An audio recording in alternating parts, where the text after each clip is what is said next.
Internet पे बहुत सारे वीडियोस मिल जाएंगे जो ये बता देंगे कि what to do for cracking CLAT, but मैं इस वीडियो में वो चीजें डिस्कस करूंगा जो आप अगर कर रहे हो तो for sure you will not be able to crack CLAT और any other exam for that matter. Points बहुत ही सिंपल है, बट उनके पीछे की रीजनिंग को समझना, और अगर ये गलतियां कर रहे हो तो उन्हें जल्द से जल्द सुलझा देना। तो स्टार्ट करें, चलो। First point, you are not following Pareto principle. ये एक ऐसा प्रिंसिपल है जिसने मेरी लाइफ को बहुत ही हेल्पफुल तरीके से इम्पैक्ट करा है। तो क्या कहता है Pareto principle? It says 20% of inputs are responsible for 80% of the results. इसको एग्जांपल के थ्रू समझते हैं। So let's say if there are 100 employees in a company, so according to Pareto principle 20% employees मतलब 20 एम्प्लॉय असल में company का 80% काम कर रहे होंगे।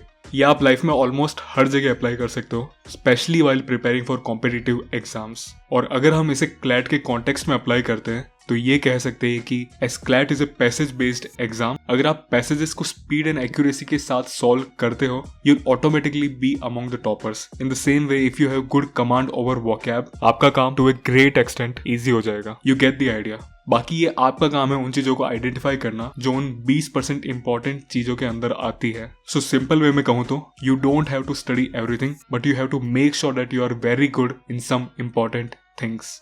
And what are those important things? अभी मैंने ऊपर आइडिया दिया है। ऐसी चीजों को सेल्फ आइडेंटिफाई करो पास्ट ईयर पेपर्स देख के, सो दैट आप जो इंपॉर्टेंट चीजें हैं उनमें अच्छे बन सको और कॉन्सिक्वेंटली अच्छे मार्क्स ला सको। इस वीडियो को बनाते समय मैं कुछ आर्टिकल्स भी लिख रहा हूँ अपनी वेबसाइट्स पर रिलेटेड टू क्लैट प्रेपरेशन। उन्हें रीड कर लेना, हेल्पफुल होंगे। Link is in description. Second point, you are not revising enough. जब मैं क्लैट 2017 के लिए प्रिपेयर कर रहा था, मेरा पूरा कोर्स जनवरी तक कंप्लीट हो गया था, इवन दो एग्जाम मई में होने वाले थे। So from January I started solving CAT level math questions and also started reading GK from different sources in the remaining time. But जब मैं एक्चुअल क्लैट एग्जाम दे रहा था, आई रियलाइज कि ऐसे बहुत सारे जीके इवन इंग्लिश वोकैब के questions थे जो मैं सॉल्व नहीं कर पा रहा था, इवन दो मेरे नोट्स में वो सब जीके और इंग्लिश के क्वेश्चन डिस्कस्ड एंड मेंशन थे। What was the reason behind this? The reason was that I didn't focus on revision. Instead, I was reading more and more from different sources. But the thing about competitive exams is it matters how much you have revised. So instead of preparing from multiple sources, select only some sources for each subject and revise them multiple times. ये चीज मैंने अपने दूसरे videos में भी कह रखी है कि it's better to solve 20,000 question 4 times rather than solving 40,000 question 1 time. Point number 3. You aren't solving mocks. Mocks prepare you for the real exam. इसके पीछे प्रिंसिपल सिंपल ये है कि अगर आप कोई चीज रेगुलरली करते हो तो आपके ब्रेन के लिए वो चीज नॉर्मल बन जाती है। जितने ज्यादा मॉक्स सॉल्व कर सकते हो उतने करो। तो कौन से कोचिंग इंस्टीट्यूट के मॉक्स लेने हैं? I personally took Legal Edge mocks in 2016, around 6 months before CLAT 2017. The reason why I opted for Legal Edge is because उनके mocks थोड़े से tough होते हैं and I wanted to be prepared for the worst case scenario. So as per my personal preference, I suggest Legal Edge only. You can choose what you feel right as per your preferences. But अगर आप legal as मॉक्स bye करना चाहते हो तो just go to the link in description and use my code Harshil15 while checking out. As I have tied up with them for this video, if you put this code, you would get a 15% discount on every product of Legal Edge, including their mocks. Fourth point, you aren't having the proper mindset while solving mocks. केवल एक robot की तरह मॉक्स solve करना enough नहीं है। इसके अलावा you have to have the right mindset also.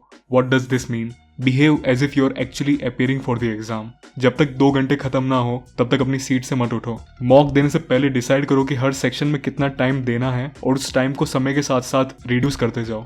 Mock पूरा होने के बाद थोड़ा सा रेस्ट करो और फिर उसको एनालाइज करो। See the areas where you are good and where you are bad. मैं पर्सनली 2 घंटे लेता था मॉक एनालिसिस के लिए। And the good thing about Legal Edge's, they also provide video analysis of every mock. This would help you, but apart from their analysis, I suggest conducting your independent analysis too. So yes, if you start giving mocks with the proper mindset, जब असल में CLAT दोगे तो बहुत familiar feel होगा। आप आराम से टाइम मैनेजमेंट कर पाओगे और साथ ही साथ ऐसा लगेगा कि you are just appearing for another mock. I hope you got the point. Fifth and final point, you aren't preparing yourself to be calm. ये पॉइंट के बारे में मैं श्योर हूँ कि you have heard it many times in your life. बहुत boring point लगता है बट सबसे इंपॉर्टेंट भी यही है, समझाता हूँ मैं। तो विजुअलाइज करो कि आप फाइनली क्लैट अटेम्प्ट कर रहे हो एंड लीगल सेक्शन का कोई क्वेश्चन सॉल्व कर रहे हो। बड़ा सा पैसेज है and even after reading it once and spending 3 minutes you are not able to understand the passage properly. और जब आप घड़ी में टाइम बीतते हुए देखते हो तो आप पैनिक कर जाते हो, और जब तक ये पैनिक या फिर हम कह सकते हैं कि ये लैक ऑफ कामनेस रहेगा तब तक you won't be able to solve the question. Yes, even if you read the question multiple times. What's the reason behind that? It's because your brain can't do 2 things at one time. And जब आप panic mode में होते हो तब आपके mind को 2 काम करने होते हैं, पैनिक होना भी होता है और साथ साथ में क्वेश्चन भी सॉल्व करना होता है। एंड नीडलेस टू से वो पैनिक होने पे ज़्यादा फोकस करेगा। यही मेरे साथ हुआ था एलेट एग्जाम में भी, and I learn from this mistake and made sure कि 7 दिन बाद जब क्लैट अटेम्प्ट करूंगा तब किसी भी हाल में पैनिक नहीं होऊंगा। And therefore my CLAT exam was much better than AILET. So no matter how tough the question might be, just make sure that you are calm. And believe me, अगर आपने मेहनत करी थी तो you will be able to solve the question. But अगर आप काम नहीं रहे तो लास्ट 1-2 साल में जितनी भी मेहनत करी थी सब वेस्ट हो जाएगी। केवल 1 या फिर 1.5% एस्पिरेंट्स ही अपने आप को काम रखने के लिए ट्रेन करते हैं। And needless to say, they are the only people who are able to get good rank. But how can you be calm? ये रियलाइज करते हुए कि CLAT is not the end of the world. साथ साथ में बहुत सारे backup options भी रखो। Do fill forms of other exam such as Army Institute of Law, MHCET, Symbiosis entrance test and so on. कौन कौन से एग्जाम का फॉर्म भरना है इसके ऊपर मैंने एक आर्टिकल भी लिखा है। The link is in description, just check it out from there. So this is all from my side. Just be calm and give your best. All the best. Bye.